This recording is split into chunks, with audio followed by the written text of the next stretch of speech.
I'd just been taken on by a production company, Thing 2, and very fortunate. They're a great production company. They work with people like Tim Burton, and it was a big honour.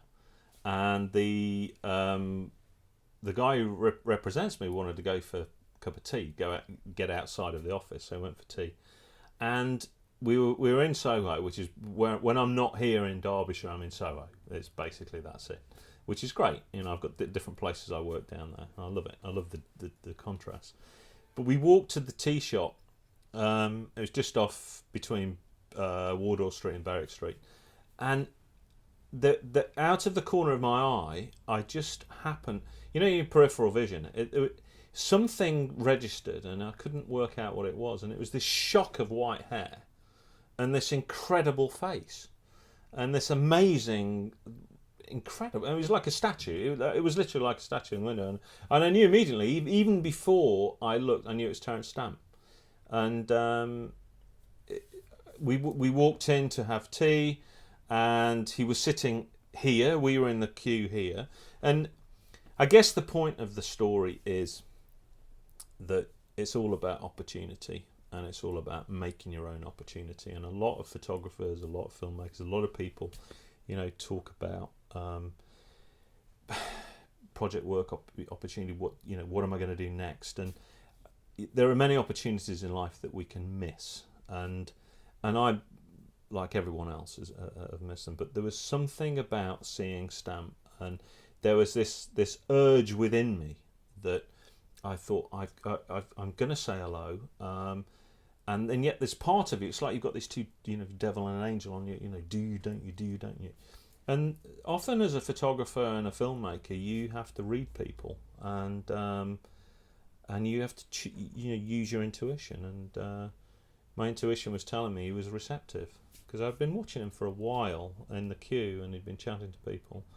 And as it happened, I made a complete cock of myself in front of him. I told him, I mean, this is a guy, right, who's worked with Fellini. He was the song Terry and Julie by the Kinks. Was Terence Stamp. Been out with Bridget Bardot, Gene Shrimpton. I mean, Steven Soderbergh. I mean, what did I say to him? I said, I thought you looked great on the Alan Titchmarsh show. Oh God! And what it was, I'd seen him on the Alan Titchmarsh show the week before, and for some reason that was fresh in my mind. And then he kind of just looked at me, didn't say a word. Then I said, "You're a portrait waiting to be taken." He then thought I was a paparazzi. It went from bad to worse. So in the end, I just stuck my hand out, and he then left. But before he left, he came and said goodbye, which I thought was great. And as he walked down Berwick Street, it was kind of like this outer body experience. I find myself getting out of the chair, leaving my mid sentence in the meeting, and I literally chased him down Berwick Street. And there was a moment where everything stopped, and he stopped to look at me, and I kid you not, a beam of light hit him, and his godlike character, and I couldn't speak for a moment. And then I said, "Look, I would like to take your picture." And I said, I'm represented. My agent Mark George used to represent Richard Avedon, Bert Stern, Terence Donovan. Well, the minute I mentioned Donovan, that was it. That was the key that unlocked the door to Terence Stamp. And he started to chat, but he emphasised every word with a play punch. And he just sort of completely changed. So he was saying, Donovan took the best picture that's ever been taken of me. And it was on the set of Far From the Madding Crowd. And it was that great shot that we've all seen, if you know Terence Donovan's work. And that was it. And then he just said to me, "What about tomorrow, 11:30 here?" And then walked off. And that was, I guess that's how things were done in the 60s. But now, if I wanted to photograph Terence Stamp, can you imagine the level of complexity and the people that would appear in the middle of all that would stop it? And this guy, he just said, "Meet me here tomorrow, 11:30 at the tea shop." And so I spent the whole evening researching him, preparation. Very fortunate, found Canon and got all my kit. Canon biked stuff down to Soho, to my production company, and Mark and I, my agent, talked about it. There was a very funny moment, actually. I was driving home and I phoned Don McCullin. And Don and I have been friends for a while because my agent represents Don. I said, "Hey Don, you'll never forget. You'll never." I said, "Hey Don, you'll never guess what just happened." I bumped into Terence Stamp, and so Don and I talked about cameras for a while, and then we talked about Stamp. And he said, "Oh, it'd be great if you'd get him in half light. He's quite an enigmatic character." And I said, "Do you ever photograph him, Don?" And in the old days, he said, "No, I was only interested in like down and outs and stuff like that," which was typical Don. But of course, he did photograph incredible people. But it was a good tip because he said, "Be great if you get him a half light," and that's that is very much my favourite light for portraiture.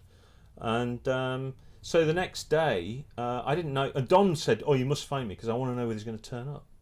Of course, I didn't know whether he was going to turn up. So what I did was I got to the tea shop very early, and I said to the guys behind the counter, Terence Stamp, he comes here, and they said, "Yeah." I said, "He's agreed for me to photograph him." And so they gave me 2 tables, and I said, "What's his favourite tea?" And they said, "Oh, this." So I made sure his favourite tea was on the table. And then when he appeared, I felt a little bit of intimidation because we were facing each other, but we talked for 40 minutes before I even brought a camera into the conversation, and we talked about filmmaking, which was wonderful. And he was talking to me about Fellini, and he was talking about James Dean, and the whole thing was incredible. And I actually forgot why I was there at one point, and I said, "Do you mind if I start shooting some pictures?" He said, "No, not at all." And he was the most charming man from another generation, another world. And we shot these pictures. And at one point, I remember I was standing on a table, and we're in the middle of a cafe, and there was a crowd of people outside watching this thing unfold. And he was totally unfazed. And I remember also saying to him, "What do you think is your most distinguishing feature, or what have you got that's unique?" And to my surprise, he said, "My voice." And I'd never thought about that. And I said, "I can understand that, but for me, visually, it's your eyes. You've got this incredible presence." And he said, "Well, I'm present-minded because I think he's a Buddhist or something." So he's very much present-minded, and of course that means that when he talks to you, he's giving you everything. And the same when you shoot pictures of him, it's like he's like General Zod. He's peering straight through the camera into the back of your brain. But I wasn't satisfied with the tea shop. So we went. I then phoned a friend who I'd photographed, a director friend actually, who'd been nominated for a BAFTA, and I'd shot a portrait of her house on Frith Street, and I thought that would be the ultimate location. So then I had to, having persuaded him to go to the shoot at the tea shop, I then had to get him to go across town with me, and then up 3 flights of stairs to my friend's living room, and that's where I got the best pictures because I controlled the light. She'd got shutters, beautiful old leather chair, and a Victorian screen, and we he walked in, kicked his shoes off, and just sat cross-legged in this chair, and I just closed the blinds. I had a single light source, window light, a little bit of reflector, and I just had my camera and I think 2 or 3 lenses, just completely pure. There's a purity about shooting pictures, stills particularly, that is so magical. And also I work with continuous light, very much like now. So I'm looking at you, you're lit in exactly the way that I would want to shoot somebody, and I can see what I'm going to get, so I like that. And I said, "Shall we have a crack at the Donovan picture?" And he said, "Yeah, sure." So we had a go at that too, which was fun. And it was just one of those moments. I was fortunate.